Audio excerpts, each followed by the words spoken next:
none of these books are gonna leave you feeling good about yourself, about the relationship with your mom, or about the state of the world in general. Welcome.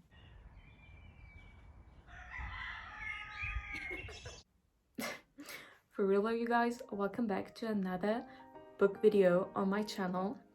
This will not be my monthly reading wrap-up, but 7 Korean book recommendations I have for you. Now, I know what you're thinking, what does this girl even mean by Korean books? Well, what I mean, all of these books that I have right here are written by Korean or Korean American authors. They all, except for 2, take place in Korea and are all in one way, shape or form about Korean culture. Whatever that means, right? But you see, all of that was way too much to put in the title, so that's why I just called it 7 Korean books. Okay, I have divided these 7 books into 4 categories. The first one I want to call women in Korea or / women in the role of the mother in Korea. The first book I want to recommend in this category is Please Look After Mom. Okay, and let's just get it off the table because I know what you're thinking. This cover looks exactly like Jennie's solo cover, but it's actually the other way around. Jennie's solo cover looks exactly like this because this came out in 2011 and I don't know when solo came out, but it was after that.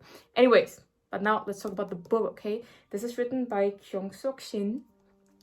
And well, as the title kind of already insinuates, it is about the character's relationship with their mom. Their mom gets lost at Seoul Station and she disappears. And they are looking for her. And as they are looking for her, trying to find her again in the maze of Seoul, they reflect upon, like, her children reflect upon their relationship with their mother. That sounds kind of boring, but actually I read this last out of all these books, so I read this most recently, and I think I might actually like this one the most. Which, do I really? I'm not sure, but this was actually a really good book. It does like make you reflect on your own relationship with your mother, as do some of these other books as well, I'm not gonna lie. But yeah, this was actually very good, and it's a very quick read, if you will. Like, this is a small book. I know this is my hand and my hand is tiny, so it's a small one, and it was really good, so I recommend it. Moving on to the second book, and now I know what you're gonna say. Yes, you have already heard of this book, but I could not make this video without talking about this book as well. But don't worry, I'm gonna make it quick, okay? Yes, it's Kim Ji-young, born 1982, by Jo Nam-jo. Yes, I know I'm not the first one to talk about this book. As it says right here, it is a 1 million copy international bestseller. Obviously, I'm not the first person to talk about it, but this also picks up this theme as the Korean woman in the role of the mother sacrifices women, not just Korean women, but women in general, have to make when they become mothers.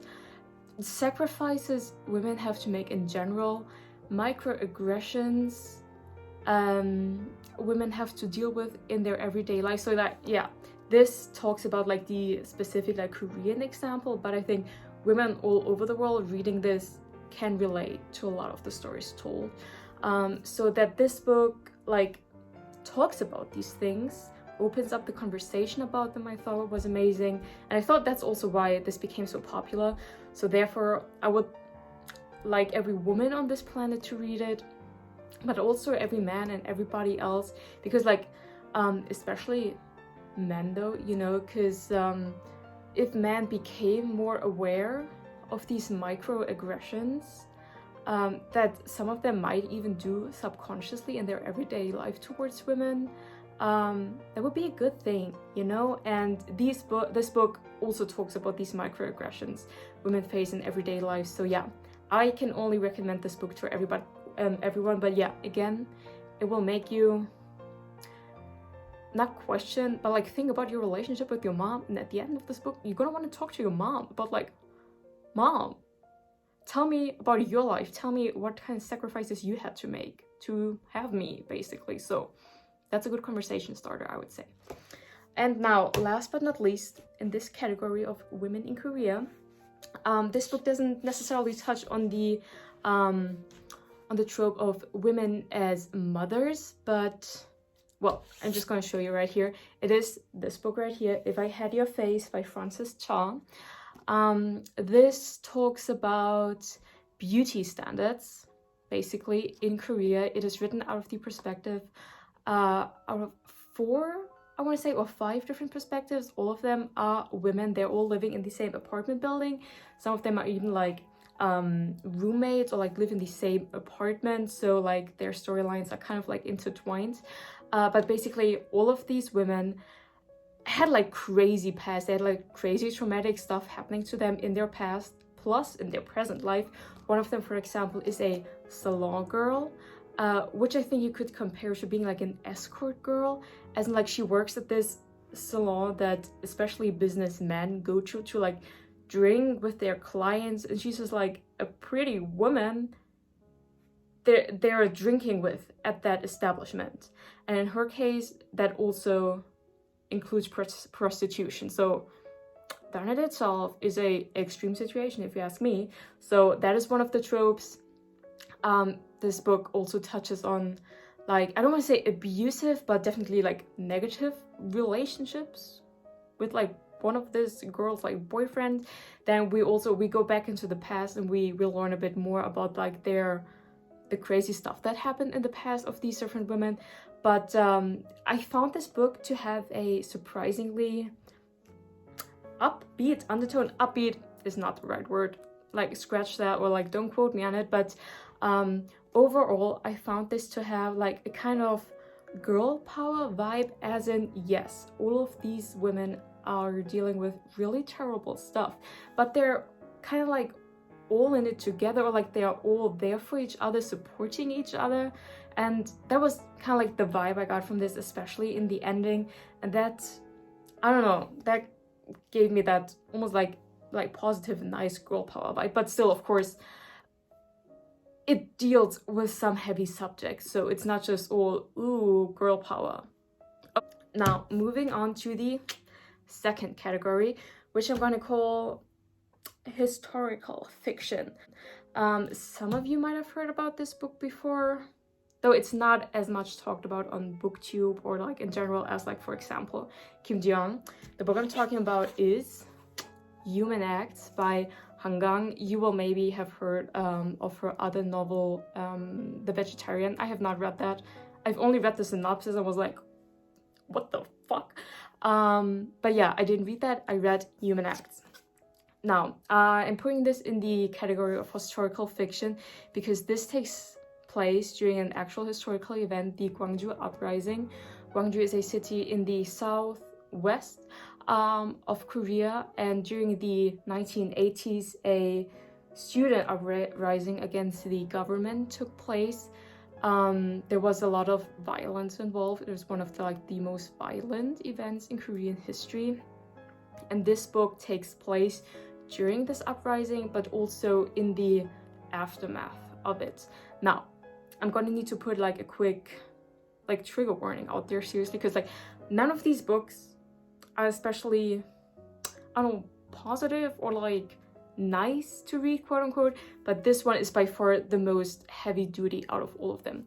There are very detailed descriptions of corpses in there, of violence, of torture, of war in general, of grief, of trauma. Like this, it was a heavy read. I'm not even gonna try to like euphemize it. So yeah, just be aware of that. Of course it is, but still like an incredibly good book to read, as it actually deals with something that took place. Like this is fiction in the sense, or at least, is it fiction or actually like the story of the boy she tells? Well, I think he actually lived. I don't know if she maybe like changed the names, but like it is kind of fiction, but it's also kind of not, because these things took place in real life. So like dealing with that horrible past with a book is, I think, a very good way to do it. But yeah, just be aware, this is heavy. Okay. Now moving on to our third category. I don't even know what to call this, to be honest, because yeah, this book also, you will have heard about this, especially if you come out of a certain corner of the internet, I might gonna say, and you've probably already read it, and then you will be able to sympathize with me because you couldn't like name a category to put this book in either, I'm sure. The book I'm talking about is, yes, Almond by Won Pyong-sun. How do you talk about this book, right? Or like, which category could you possibly put this book in? I don't know. I'm lacking words. If you have a suggestion, put it down below in the description box, okay? So yeah, this book, this story, like this book tells the story of a young man who is not able to feel emotions. He doesn't feel fear, joy, excitement, and he also can read these emotions or like expressions in other people's faces. And if that wouldn't already be enough to like spin a story out of, something else happens. And this is not a spoiler because this happens like within like 6 pages or something of this book. But this boy is like, he's like 8 years old or something. He witnesses the stabbing of his mother and grandmother happening right in front of his eyes. And suddenly he's alone in the world, not being able to feel anything, not being able to decipher other people's like emotions.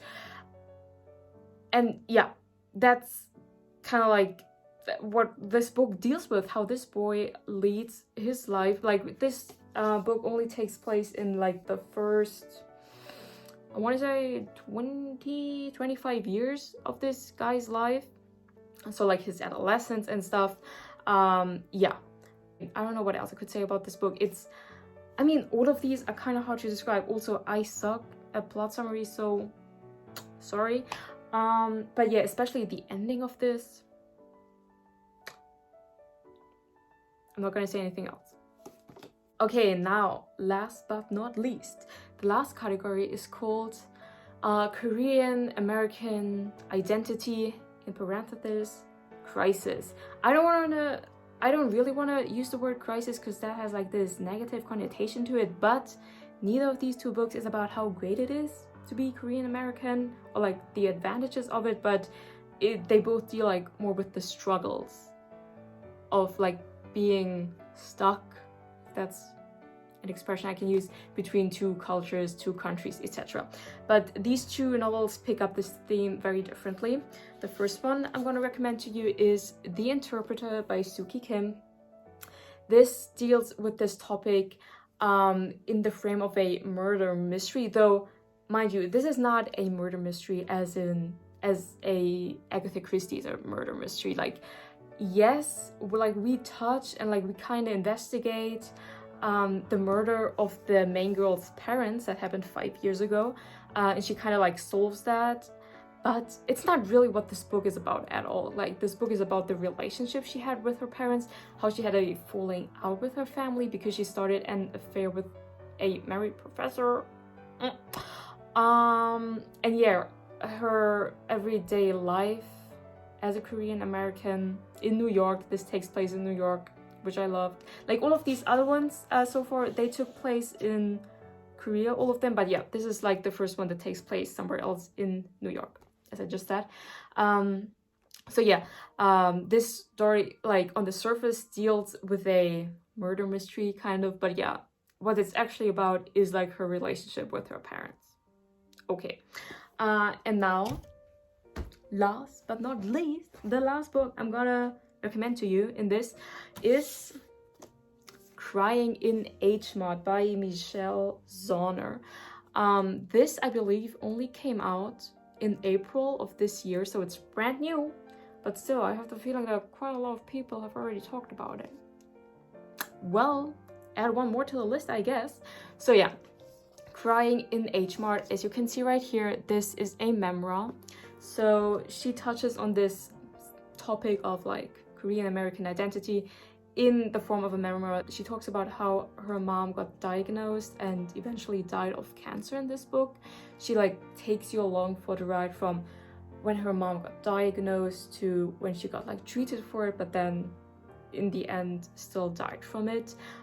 We also have like a lot of flashbacks into like her upbringing, because like this book, again, it deals with the relationship she has with her mother. So I could have also put this in like the first category, but I decided to put it in this one because like her mom is Korean, her dad is American.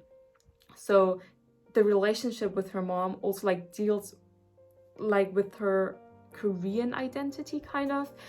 Food is a big part of this book, as like food was the love language of her mom, kind of, and like that's also like the biggest connection the author seemed to have like to Korea via Korean food, right? But yeah, of course, this is a heartbreaking book to read as it deals with the death of her mother. But to be really honest, none of these books are gonna leave you feeling good about yourself, about the relationship with your mom, or about the state of the world in general. I hate to break it to you, honey. But still, I thought that all of these books were very worthwhile reading. If you decide to pick up all of these books, I can only recommend you though to spread them out a little, read a little something more upbeat in between, whatever that may be for your like for your special case. But I pretty much read all of these back to back, which yeah, I wouldn't necessarily recommend, because at one point I felt kind of down, to be honest. So if you have any recommendations, books by Korean, another nationality authors, books about Korea, books that take place in Korea, leave them down below, especially if they are more on the upbeat side, because after all of these, I need something else. Like I need a change of scenery, to be honest.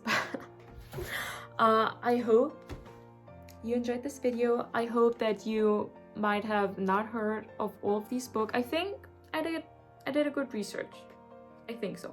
Anyways, thank you so much for watching. Again, if you have any recommendations, leave them down below, and I'm gonna see you in the next video. Signing out. Bye.